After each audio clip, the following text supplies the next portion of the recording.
కాపుల్ని attract చేసుకునే విధంగా YSR Congress party ఏదైనా వ్యూహం రచిస్తోంది అనుకోవాలా? అంతే కదండి. మరి వ్యూహం రచిస్తే ఎన్నికల సమయంలో ప్రతి ఒక్కరూ తమ తమ రాజకీయ ప్రయోజనాలకు అనుగుణంగా వ్యూహం రచిస్తుంది.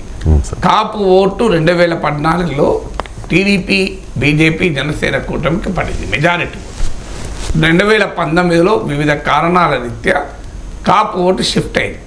కాపు రిజర్వేషన్లు కావచ్చు, కాపు కార్పొరేషన్ నిధులు కావచ్చు, ముద్రగడ పట్ల వ్యవహరించిన తీరు కావచ్చు, ఇలా వివిధ కారణాల రీత్యా ఆ కాపు ఓటు సిగ్నిఫికెంట్గా వైఎస్ఆర్ కాంగ్రెస్ షిఫ్ట్ అయింది. వివిధ పోస్ట్ పోల్ స్టడీస్ కూడా ఇదే చెప్తున్నాయి.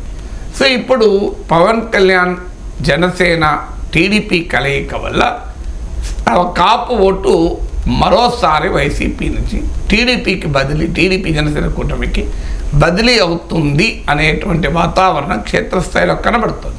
మీరు వివిధ సర్వేలు తీసుకోండి, మీరు ఆ సర్వేల్లో ఏ కమ్యూనిటీ ఇటు ఓటేస్తుందని స్టడీ చేయండి. ఆంధ్రప్రదేశ్లో క్లియర్గా కాస్ట్ వైజ్ పొలిటికల్ పోలరైజేషన్ కనబడుతుంది. నేను చాలాసార్లు చెప్పాను, మీరు కమ్మ ఓటర్లు అడగండి, 80% మేము టీడీపీకి అంటారు. చంద్రబాబు నాయుడు పైన సంతృప్తున్నా అసంతృప్తున్నా తేడా లేదు. అలాగే రెడ్డి ఓటర్లు అడగండి, 70 to 80%. ఈవెన్ కమ్మాలో కూడా ఒక 70 to 80, ఎగ్జాక్ట్గా ఎవరైనా చెప్పలేదు, అంటే అంటారు. ముస్లిం, క్రిస్టియన్, మాలా ఓటర్లు అడగండి, చాలా క్లియర్గా 70%, 80% వైఎస్ఆర్ కాంగ్రెస్ అంటున్నారు. మాదిగ ఓటర్లలో కొంత తేడా ఉంది. పట్టణ ప్రాంత మాదిగ ఓటర్లు, పట్టణ ప్రాంత ముస్లిం ఓటర్లలో కూడా కొంత తేడా ఉంది. సో అక్కడ పట్టణం మాదిగ ఓటర్లలో టీడీపీకి కంపారిటివ్లీ కొంత ఎక్కువ పెరుగుతున్నాయి. బ్రాహ్మణ్, వైశ్య ఓటర్లు మీరు తీసుకోండి, ఎక్కువ నియోజకవర్గాల్లో తెలుగుదేశానికి ఎడ్జ్ ఉంటుంది. సో వైఎస్ఆర్ కాంగ్రెస్ పార్టీ తరఫున అప్పర్ కాస్ట్ క్యాండిడేట్ ఉన్న చోట కొంత నిలబెట్టుకుంటుంది.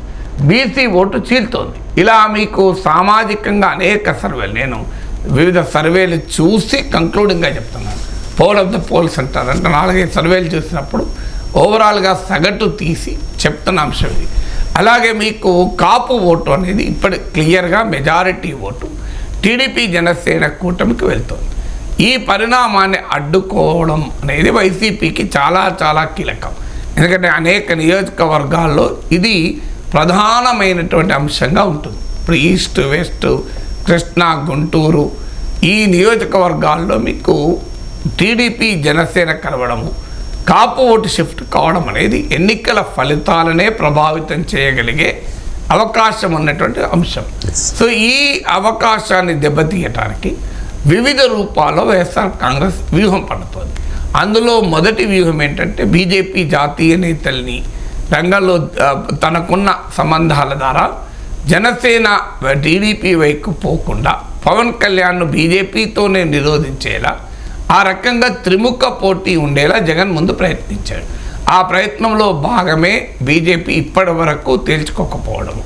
అలాగే జనసేన ఇప్పటికీ కూడా ఎన్డీఏలో ఉండడం. అయితే ఈ ప్రయత్నం విఫలం కావడానికి కారణం పవన్ కళ్యాణ్ చాలా ఫర్మ్గా ఈసారి టీడీపీతోనే వెళ్ళాలి, కమ్ వాట్ మే, అవసరమైతే బీజేపీని వదులుకోనైనా టీడీపీతో వెళ్ళాలని అనుకున్నాడు కనుక ఆ లక్ష్యం అది సాధ్యం కాలేదు. ఇక రెండవది, వీరి మధ్య పొత్తు అనివార్యమైంది అర్థమైన తర్వాత ఈ పొత్తు జరిగిన జనసేన ఓటు బదిలీ కాకూడదు, కాపుల్లో టీడీపీ పట్ల ఒక అపనమ్మకం క్రియేట్ కావాలి అనేటువంటి ఒక రాజకీయ వ్యూహాన్ని వైసీపీ అనుసరించింది. ఈ రాజకీయ వ్యూహంలో భాగంగా పవన్ కళ్యాణ్ ప్యాకేజ్ స్టార్ అని, పవన్ కళ్యాణ్ చంద్రబాబు నాయుడు కోసమే ఉన్నాడని, పవన్ కళ్యాణ్ చంద్రబాబు నాయుడు ఏం చెప్తే అది చేస్తాడు అని డీలెజిటిమైజింగ్ పవన్ కళ్యాణ్, అంటే పవన్ కళ్యాణ్ ఒక ట్రీవియల్ పొలిటీషియన్ అని, పవన్ కళ్యాణ్ విలువలు లేని మనిషి అని, ఇలా రకరకాల రూపాల్లో defacing and demolishing Pawan Kalyan personality YCP చేస్తూ వచ్చింది. ఇక మూడవది ఏం చేశారంటే వైసీపీ కాకుండా కాపు నేతల రూపంలోనో ఇతరుల రూపంలోనో నిరంతరం పవన్ కళ్యాణ్ పైన వైసీపీ భాష కాక మిత్ర భాషలు, అంటే 2 భాషలు ఉంటాయి, శత్రు భాష, మిత్ర భాష అని. సో వైసీపీ అటాక్ ఏమో శత్రు భాష, మిత్ర భాషలో హరిరామ జోగయ్య, ముద్రగడ ఇలా కాపు నేతల భాషలో పవన్ కళ్యాణ్ పైన దాడి. అంటే నువ్వు 24 ఒప్పుకుంటావా, నువ్వు ముఖ్యమంత్రి ఎందుకు అడగవు, అసలు సీఎం నువ్వే ఉండాలి, కాపులు ఎందుకు సీఎం కాకూడదు, కాపులకు ఇంత బలం ఉండి కూడా ఏంటి అని మొదలుపెట్టారు. సో ఇది మిత్ర భాషలో దాడి, ఇది 3వ వ్యూహం. 4వ వ్యూహం ఏంటి అంటే కాపు కమ్మ మధ్య ఆంధ్రప్రదేశ్లో ఉన్న చారిత్రక సామాజిక వైరుధ్యాన్ని, హిస్టారికల్గా ఉన్న సోషల్ కాంట్రడిక్షన్ని ప్లే చేసేటువంటి ప్రయత్నం చేయడం. ఇందులో భాగంగానే వంగవీటి రంగ హత్య నుంచి మొదలుకొని ముద్రగడ్డకు జరిగిన అవమానం వరకు అనేక అంశాలు రైజ్ చేస్తూ ఉండడం అనేది ఇందులో ఒక భాగం. సో అది కూడా ఫలిస్తుందా లేదా అనే ప్రశ్న వచ్చినప్పుడు ఇక నెక్స్ట్ ఏంటి అనేది ఆలోచించుకోవాలి. అందువల్ల ఇదన్నీ రాజకీయ వ్యూహాల్లో భాగంగానే జరుగుతుంటుంది. ఒక్క వైసీపీ రాజకీయ వ్యూహాలు అనుసరిస్తుందా? వైసీపీ వ్యతిరేకంగా టీడీపీ జనసేనలు కూడా అదే వారి వ్యూహాలు అనుసరిస్తూ ఉంటాయి. సో మనం వైసీపీ వ్యూహం గురించి మాట్లాడుకుంటున్నాకి చెప్తున్నాం, టీడీపీ జనసేన వ్యూహం వచ్చినప్పుడు అది మాట్లాడచ్చు. అందువల్ల ఇందులో క్లియర్గా కాపు ఓటు బదిలీ కాకుండా ఉండేందుకు జగన్ తన రాజకీయ వ్యూహాన్ని కీలకంగా పన్నుతాడు. ఎందుకంటే అది ప్రధానమైన ఫ్యాక్టర్గా ఈసారి ఎన్నికల్లో ఒక కీలకమైన అంశంగా ఉన్నప్పుడు దాన్ని వదిలేసి రాజకీయ వ్యూహాలు చేస్తారు ఎవరైనా. Right sir. 2019 ఎన్నికల్లో జనసేన పార్టీని దెబ్బ కొట్టిన కొన్ని అంశాలను ప్రస్తావిస్తే ముఖ్యంగా పవన్ కళ్యాణ్ చంద్రబాబు దగ్గర డబ్బు తీసుకున్నాడు అంటే ప్యాకేజీ స్టార్ అనే ప్రచారాన్ని వైఎస్ఆర్ కాంగ్రెస్ పార్టీ చేసింది సార్.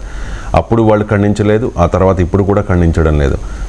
చేగొండి హరిరామ్ జోగయ్య గారు అడిగేది ఏంటంటే టీడీపీ వాళ్ళని, మీరు ఎందుకు చెప్పట్లేదు ఆయన డబ్బులు మా దగ్గర తీసుకోలేదు అని చెప్పి, ప్యాకేజీ స్టార్ కాదు అని చెప్పి ఎందుకు మీరు సర్టిఫికేట్ ఇవ్వట్లేదు అని చెప్పి ఆయన క్వశ్చన్ చేస్తున్నారు సార్ టీడీపీ. మీరు నన్ను అంటారు 50 లక్షలు తీసుకున్నారు అని, నేను దాన్ని ఖండిస్తానా? టైం వేస్ట్ అని చెప్పి ఖండించాను సార్. ఖండించలేదు, దానికి క్రెడిబిలిటీ ఇచ్చిన వాడిని అయితే కదా. ఓకే. సో ఇప్పుడు ఏం చేయాలి? చంద్రబాబు నాయుడు అయితే నేను డబ్బులు ఇవ్వలేదు అన్న అంటే వీళ్ళ ప్రచారం ఆగుతుందా? అసలు ఎక్కడైనా అది ఇప్పుడు ఎవరో ఏదో అన్నారు ప్రతిదానికి అందరు రియాక్ట్ కావాలని రూల్ ఏం లేదు కదా. ఇప్పుడు జగన్మోహన్ రెడ్డి బీజేపీకి అమ్ముడు పోయాడు, ఆయన బీజేపీ నాయకుడే అని షర్మిల అంటుంది. జగన్ రియాక్ట్ అయ్యాడు దానికి? హరిరామ్ జోగి ఎందుకు అడగాలి? అది అడగాలి కదా. ఇప్పుడు మీ సొంత చెల్లి నిన్ను బీజేపీ నాయకుడు, బీజేపీకి దగ్గర కాదు బీజేపీ నేతే అన్నాడు, దీని మీద జగన్మోహన్ రెడ్డి రియాక్ట్ అయ్యాడా? కాలే కదా. ఎందుకు కాలేదు మరి? అంటే అర్థం జగన్మోహన్ రెడ్డి రియాక్ట్ కాకపోవడానికి కారణం ఏంటి? హరిరామ్ జోగి ఎందుకు అడగడు దాన్ని? సో అందువల్ల ఇప్పుడు ఒక రాజకీయ దానికి పవన్ కళ్యాణ్ రిప్లై ఇచ్చుకుంటాడు, ప్రతిదానికి ఇంకో రిప్లై ఎవరు ఇవ్వాలని వాళ్ళ రాజకీయ వ్యూహాలు ఉంటాయి కదా. సో రిప్లై ఇవ్వకపోతే రిప్లై ఇస్తే చూడు ఆ మాట అంటున్నాడంటేనే దాంట్లో ఎంతో నిజం ఉంది కదా అని మళ్ళీ తీస్తారు కదా. అందువల్ల అలా ప్రతిదానికి అందరూ రిప్లై ఇయ్యరు. జగన్ కూడా చాలా వాటి రిప్లై ఇయ్యాడు. బీజేపీ ఇన్ని విమర్శలు షర్మిల చేస్తున్నా ఇంతవరకు జగన్ రియాక్ట్ అయ్యాడా? ఎందుకు రియాక్ట్ అవుతాడు? ఎవరు రాజకీయ వాళ్ళకి ఉంటుంది కదా.